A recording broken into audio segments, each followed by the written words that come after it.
شكرا فريدة وكريم، وتحية مجددة. وما زلت كل حماس وحيوية لأنقل لكم أيضا وأرصد لكم آراء جديدة للمواطنين هنا بمركز بن باديس بتبسة حول أهمية الانتخابات التشريعية. وسيدي أنت انتخبت، وش تعني لك هذه الانتخابات التشريعية؟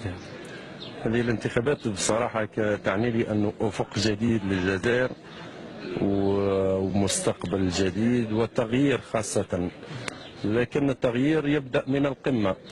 احنا رانا نشوفوا في التغيير اليوم باللي القمة على حالها. الانتخابات هنا في تبسة اليوم أنا كمواطن لاحظت تزوير بالجملة، تزوير في كل المراكز. أقل المراكز تزوير هو مركز بن باديس والموجود. شكرا سيدي، شكرا سيدي، شكرا سيدي، شكرا. رسالة عقد صوت. سيدي أنت وش تعنيك الانتخابات؟